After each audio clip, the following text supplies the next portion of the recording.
राम राम, स्वागत है आपका इस नए सेशन में। चलिए आज सीखते हैं विवाह किस दिशा में होगा।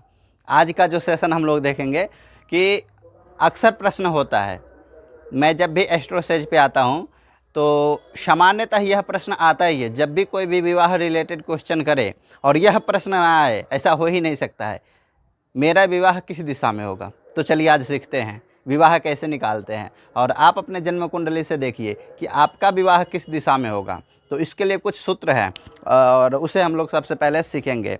तो दिशा निकालना हो तब दिशा की जानकारी भी होनी चाहिए कि कौन से ग्रह किस दिशा में रहते हैं, तो उसकी जानकारी लेते हैं।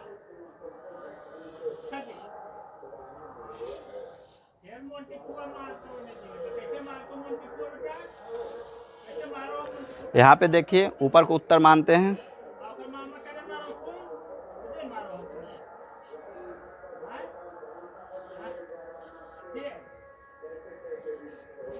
उत्तर दक्षिण पूरब पश्चिम। ठीक है, पूरब का कोना को हम लोग क्या बोलेंगे, ईशान कोण, और दक्षिण पूरब का कोना को हम लोग बोलेंगे आग्नेय कोण, और पश्चिम दक्षिण के कोना को हम लोग बोलेंगे नैऋत्य कोण। पश्चिम दक्षिण के कोना को हम लोग बोलते हैं नैऋत्य कोण, और उत्तर और पश्चिम के कोना की बात करें तो यहाँ पे वायव्य कोण। अब हम लोग देख लेते हैं यहाँ पे कि कौन सी दिशा में कौन सा कोण, कौन सा ग्रह स्थित होता है। तो यहाँ पे देखिए हम लोग पूर्व की बात करें तो पूर्व में यहाँ पे सूर्यदेव उपस्थित होते हैं, और पूर्व से एकदम 180 डिग्री यदि हम लोग देखते हैं तो यहाँ पे शनिदेव की स्थिति होती है। तो यदि पश्चिम डायरेक्शन हो तो शनिदेव माने जाएंगे, और दक्षिण दिशा में मंगल देव, और यहीं उत्तर दिशा की बात करें तो बुध देव यहाँ पे विराजमान रहते हैं। और वायव्य कोण की बात करें तो यहाँ पे चंद्रदेव, और यदि आग्नेय दिशा की बात करें तो यहाँ पे शुक्रदेव की दिशा मानी जाती है। अब बच गया हमारा ईशान कोण। ईशान कोण में देवगुरु बृहस्पति विराजमान रहते हैं। और नैऋत्य कोण की बात करें तो यहाँ पे राहु केतु का स्थान है। अब देखिए यह हमारा जो डायरेक्शन है, आठों दिशा में 9 ग्रह का डायरेक्शन दिया हुआ है। अब यह तो आप डायग्राम समझ ही गए होंगे कि जो भी ग्रह से रिलेटेड लेना है उस दिशा में आपका विवाह होगा। तो विवाह किस दिशा में हो, इसके लिए कुछ सूत्र है, इसको आप पहले सीख लीजिए। फिर हम लोग देखते हैं कि कुंडली को कैसे किस प्रकार से सूत्र से अरेंजमेंट करेंगे। पहला सूत्र है सप्तमेश। सप्तमेश की दिशा में पहला सूत्र हमारा बताता है सप्तमेश की दिशा में। दूसरा सूत्र हमारा बताता है सप्तमेश से सप्तम।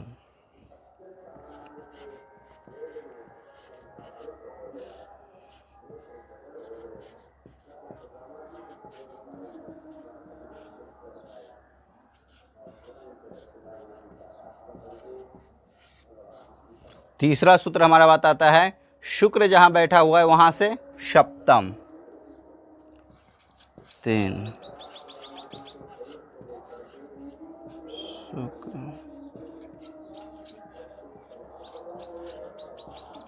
सप्तम दिशा में। चौथा सूत्र बताता है नवांश में जहाँ शुक्र बैठे हों उस दिशा में।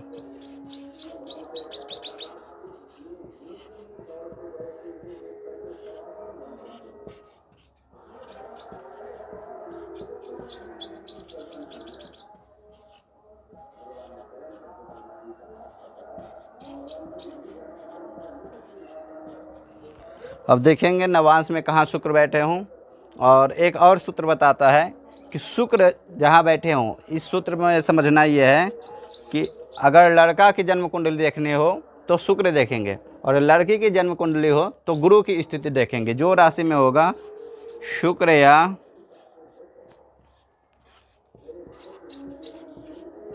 गुरु के स्थिति। अब हम लोग देखिए पांचों सूत्र को कैसे यूज करते हैं वो सीख लेते हैं एक जन्म कुंडली के माध्यम से। कोई भी लग्न का जन्म कुंडली लेंगे, मान के लिए चलिए ले लेते हैं 4, कर्क, कन्या, सिंह, कन्या, तुला, वृश्चिक, धनु, मकर, कुंभ, मीन, मेष, वृषभ और ये मिथुन। तब यदि यहाँ पे हम देखें सातों ग्रह को सबसे पहले बिठाना है, ठीक है। तो कहीं भी कोई भी ग्रह बिठा देते हैं, सूर्य, चंद्र, मंगल, गुरु, शुक्र, शनि, राहु, केतु। अब हमारा जो पहला सूत्र है, यह पांचों सूत्र को कैसे लागू करेंगे इसको हम समझते हैं। सप्तमेश की दिशा में सप्तम स्थान का स्वामी बनते हैं, मकर लग्न के स्वामी हैं शनिदेव। तो शनिदेव का जो देखिए दिशा है पश्चिम। पहला सूत्र से क्या निकल कर आता है, पश्चिम। हमारा दूसरा सूत्र कहता है सप्तमेश से सप्तम की राशि में। तो देखिए सप्तमेश बैठा हुआ है यहाँ पे और यहाँ से सप्तम हमारा आ जाएगा 5, ठीक है। दूसरा नंबर पे आता है पूर्व। अब देखिए आपको कन्फ्यूजन होगा कि ये तो अलग अलग आ रहा है, तो कौन सा सटीक ज़्यादा है, इसको हम लोग बाद में देखते हैं, ठीक है। उसके बाद शुक्र से सप्तम दिशा में शुक्र बैठा हुआ यहाँ पे और सप्तम चला जाएगा वायव्य कोण। चंद्रमा है, चंद्रमा आपका वायव्य कोण 3 नंबर से निकल के आता है वायव्य कोण। नवांश में जहाँ शुक्र, मान के चलिए नवांश में शुक्र है, यह शुक्र है जाकर के तुला में बैठ जाए, ठीक है। तो तुला का लिख लेते हैं, या फिर मान के चलिए कहीं भी बिठा दीजिए, हम तो तुला में बिठा देते हैं, या फिर उत्तर में नॉर्थ में बुध में की राशि में 3 में बिठा देते हैं, तो बुध का उत्तर हो जाता है, ठीक है, उत्तर। उसके बाद 5वां शुक्र या गुरु की स्थिति। मान के चलिए यह लड़का की जन्म कुंडली है, तभी शुक्र की स्थिति देख लेते हैं। शुक्र बैठा हुआ है 10 में पश्चिम, जिस सूत्र से हमारा निकल के आता है